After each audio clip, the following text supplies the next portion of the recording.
Hey, everybody, and welcome to the Deep Dive. Today, we're going to be taking a look at deep research, Oh, yeah. OpenAI's new tool. This is a big one. It's a big one, yeah, and figuring out what it means for everyday people, students, people who are really busy professionals. Right. Trying to get things done. Yeah, exactly. Using all the tools that are out there. And we've got all the announcements from OpenAI, their own research, plus some examples from the real world. Right. Yeah. Let's see if it, To see if it's lives up to the hype. lives up to the hype, yeah. It's been getting a lot of buzz. Yeah. We'll be looking at the good and the bad. Yeah. Because it's important to be balanced with any new technology. Exactly, yeah. Yeah. Not get swept away. Yeah. We don't want to jump on the bandwagon too quickly. Right. All right. Okay, so before we really get going with this research, I want to thank Stonefly for sponsoring this deep dive. Oh, good folks. Yeah, great company, and Yeah. they're all about managing and protecting your data. Which is kind of like what deep research wants to do, right? Help us manage and use information. Yeah, absolutely. They're all about that, yeah. Yeah, so we'll talk about their products a little bit more as we go. Okay, sounds good. All right, so deep research is part of ChatGPT. Right in there. Yeah, built in. And it's supposed to be like this next level research tool. Yeah. From what I'm seeing, it uses the web. Huh. Like it can actually use the web, even Python tools, Right. to like figure things out, not just pull from a database. Yeah.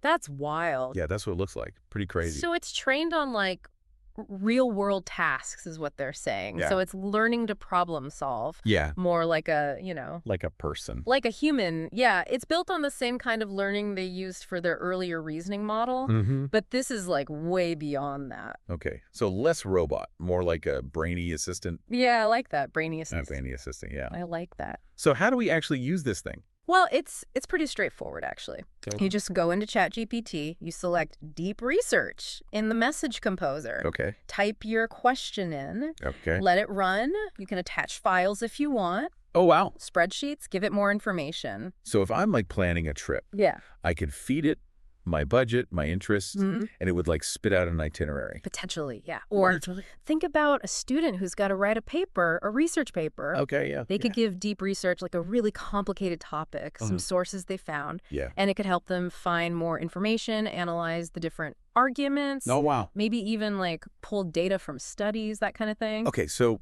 while it's doing all that, Yeah, I can go get a coffee. exactly. Walk the dog is not like instant. Right. It takes a little bit, Okay. maybe 30 minutes to finish a deep dive, Gotcha. but it's working in the background, so you're free Yo. to Okay. do other stuff. Okay.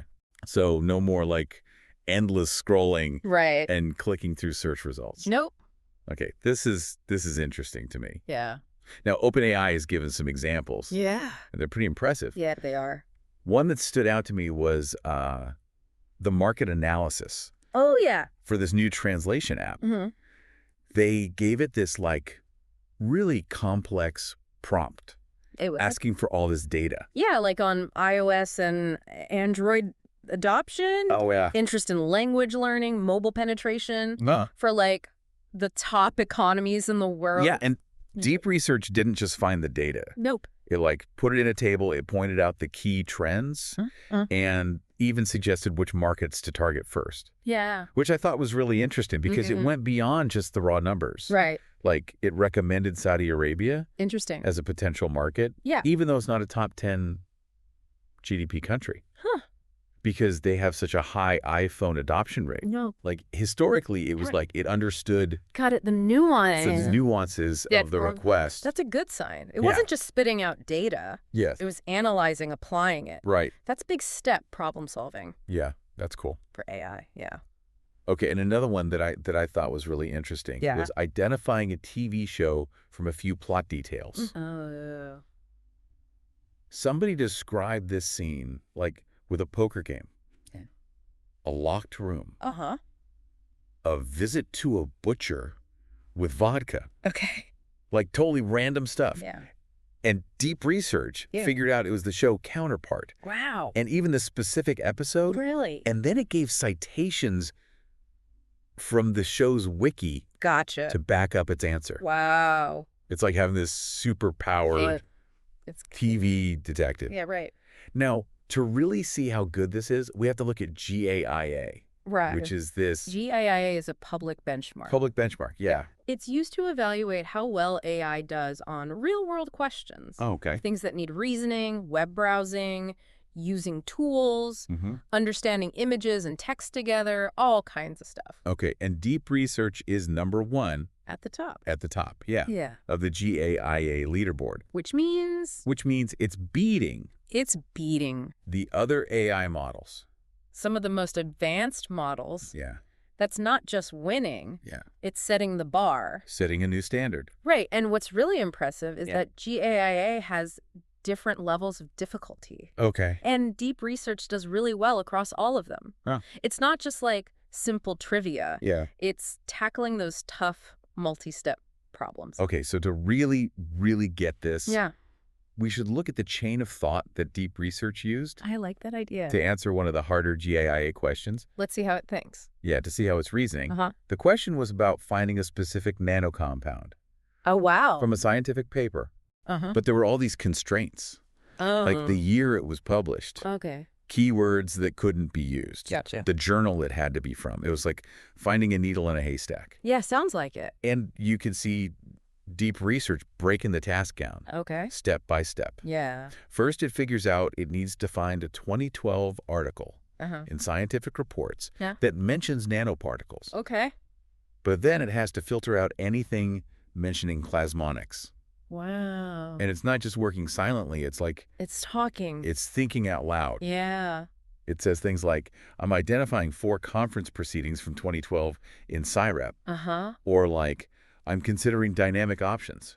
Oh, wow. It's like, Laying it all out. it makes it easier to understand Yeah. how it's getting to the answer. That's huge. And eventually it finds it. Does it? Yeah, but it's not just about being right. No. It's about That's understanding not there. how it got there. Yeah. In- And that's what's different with deep research. Yeah. It's not just a black box Right. spitting out results.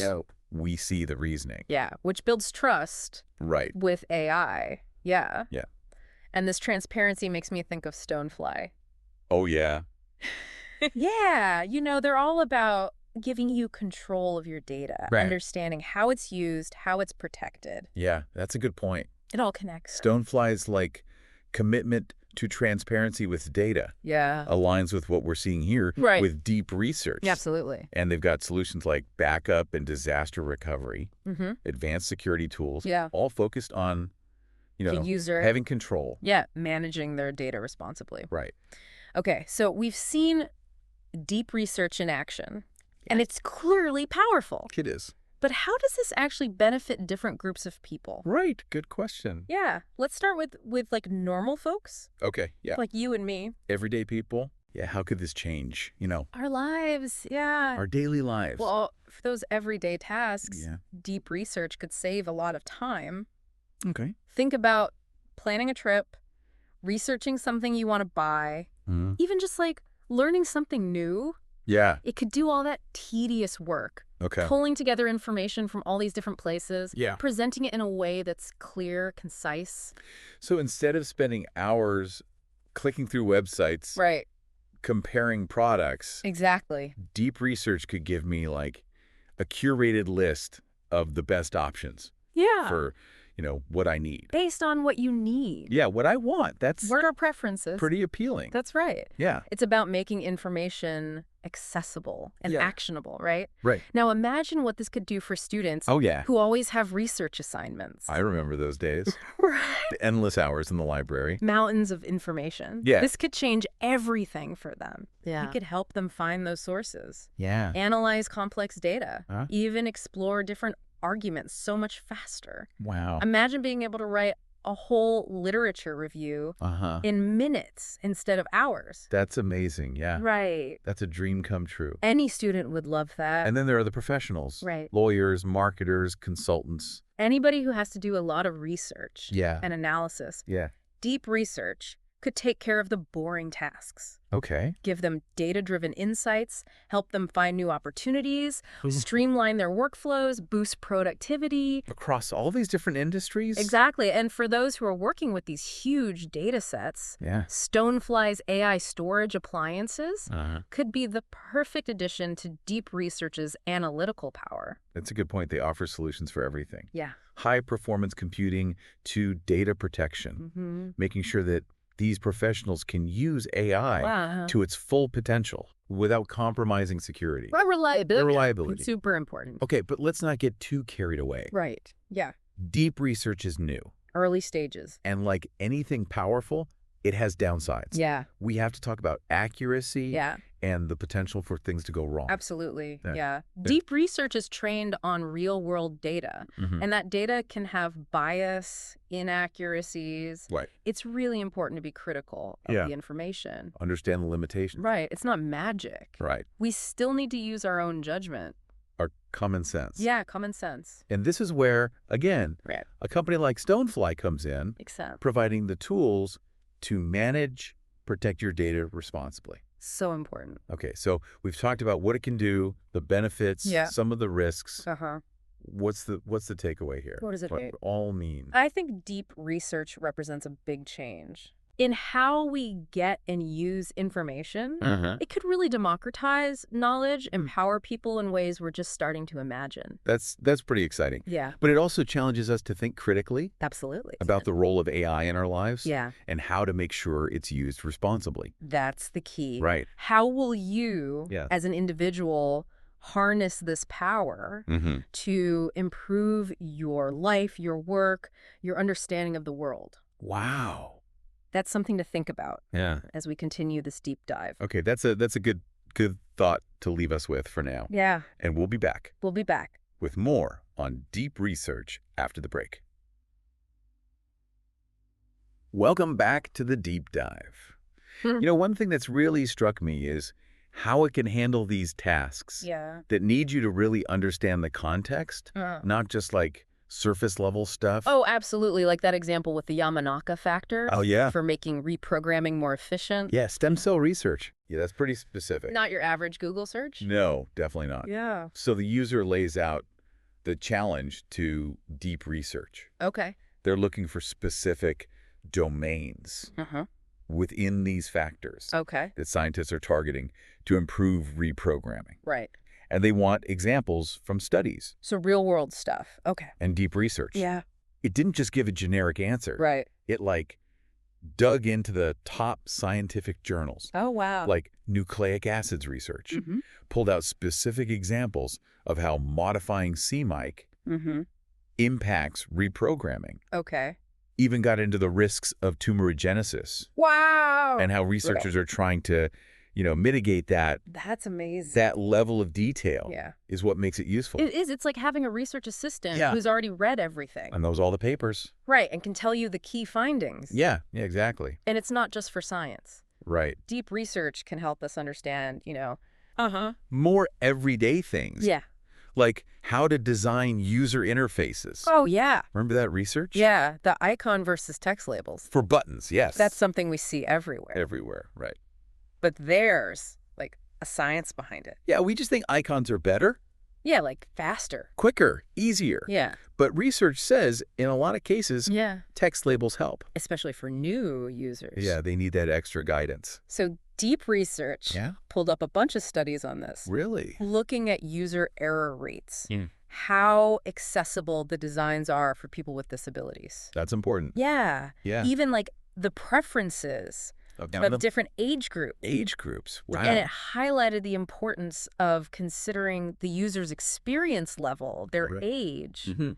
even their cultural background Wow. when designing these buttons. That's a lot to consider. The conclusion was that icons with labels Yeah. are the most effective. They strike a balance Yeah. between looking good and being clear, Right. making it easier for everyone to understand and use the interface. Yeah, user-friendly and inclusive. Yeah, I like that. Yeah. So, speaking of making things easier, I know you're a big snowboarder.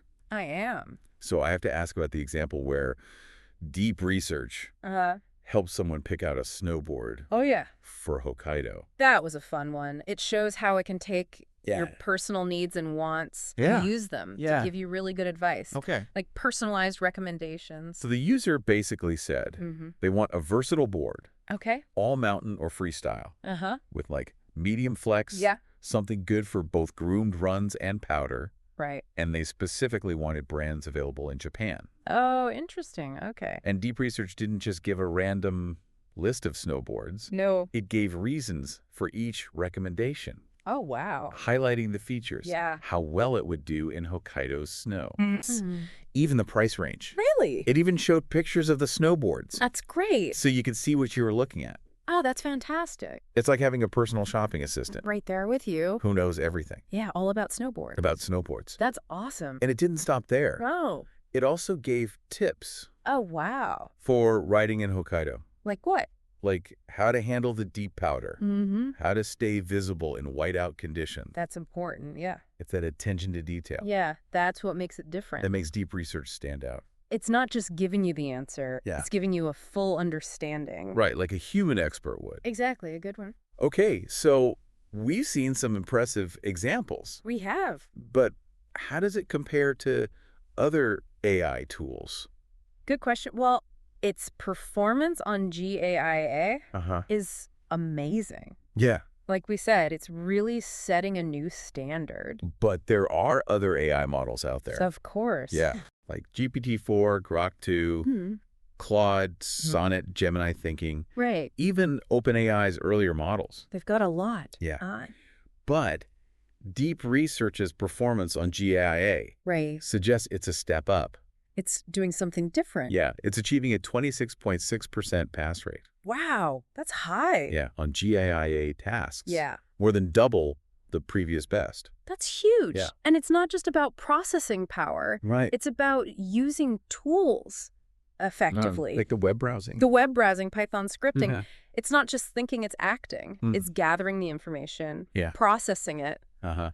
using it to solve problems. And this is where we start to see yeah. the potential. For even more, For even more, yeah. OpenAI is talking about combining deep research Yeah. with their operator tool. Operator, what's that? Operator is this AI agent Okay. that can do things in the real world, Like what kind of things? like booking appointments, making Fine. purchases, Wow. even controlling devices. Okay, so imagine combining Right. deep research's research Yeah. with operator's action taking. That's what they're thinking. Whoa. ChatGPT could not only tell you information, Yeah. but help you do real-world stuff. In the background. all in the background. Wow, that's like having a personal assistant who can do anything, Do it all. like research the best travel deals Yeah. and book the flights and hotels. The possibilities are huge. Yeah. But we have to think about what this means Right. for data privacy security. Right. As AI gets more involved in our lives, Yeah. making sure our information is safe Yeah. That's key. is super important. And that's where Stonefly comes in. Yeah. Their focus on data protection and security is so important. Yeah. So for those who want to learn more Yeah. about deep research, Where should they go? yeah, where should they start? OpenAI's website is a great place. Okay. They have blog posts, research, even demos of it working. And of course, try it out yourself. Yeah, in ChatGPT. Yeah. Get a feel for what it can do. See how it works. And for those who want to learn more about data management, Mm-hmm. security, the future of AI, Stonefly is a great resource. yeah, they're leading the way They are. in making these advancements accessible. Beneficial Yeah. for everyone. So whether you're a student, A professional. just curious about the world, Yeah. deep research has something to offer. It's a tool for exploring. Discovering, Yeah. solving problems. Absolutely. It's an example of the amazing things happening in AI right. and how they're becoming part of our lives. Every day. We're living in exciting times. We are. Welcome back to the deep dive. As we're wrapping up, thinking about OpenAI's deep research, Yeah. I want to touch on something people might miss Okay. in all this AI excitement. What's that? It's not just about the answers we get, it's the new questions it makes us ask. Oh, I see. Like the more we learn, the Wow. more we realize there's so much more. Right. We don't know. Exactly. And that's what's so cool about this. Yeah. This field, it's always discovering. Deep research just speeds that up. Okay, so What kind of questions is deep research bringing up? Well, a big one Uh-huh. is how do we use these tools the right way? Yeah, ethically. Ethically, responsibly, we've touched on this, I have. but it's super important. Absolutely. As AI gets more powerful, you gotta be Yeah. careful. We need rules, guidelines, Yeah. thoughtful regulations. Companies need to be open about how they're building this stuff. Right. It's not just about, avoiding harm. No. It's making sure this helps everyone. Exactly, not just a few people. That's a good point. This technology could change so much. Yeah. Education, healthcare, science. Uh-huh. We need to guide it in the right direction. So it's fair, makes things better. A positive direction, yeah. It's a big responsibility. We need everyone working together on this. Experts from different areas, policymakers, ethicists, everyday folks, everyone. Yeah, it's not just a tech problem, It's a societal one. a societal one. Yeah. We need to talk about this now Yeah. Well, it's still being developed. so we can shape its future for everyone. Okay, so where do we go from here? I think the first thing is Yeah. keep exploring, keep learning. Uh-huh. The more we know what AI can do, Yeah, the better we can use it wisely. right. Try deep research yourself. Yeah. See what it's all about, how it could fit into your life, your work. Yeah, and don't be afraid to ask the hard question. Exactly. What are the risks? What are the ethical things to consider? The more we think about this stuff, Yeah. the better we can handle this new world. AI is not some separate thing. Oh, It's yeah. a reflection of us, our values, our choices. Right. So we control AI's future. Wow, that's a powerful thought. It is. We can shape it, make it good for everyone. That's the goal. Okay, well, I think that's a good place to wrap up our deep dive into deep research. Yeah, it's been fascinating. It has. A big thanks to Stonefly for sponsoring this conversation. Absolutely. What they do with data is so important now with all this AI stuff. It is. To everyone listening, thank you for joining us. Yeah, thanks for being here. We hope you learned something, and maybe you're even inspired to explore AI a bit more. Keep learning. Be curious. The future is what we make it. That's right. That's it for the deep dive. We'll catch you next time.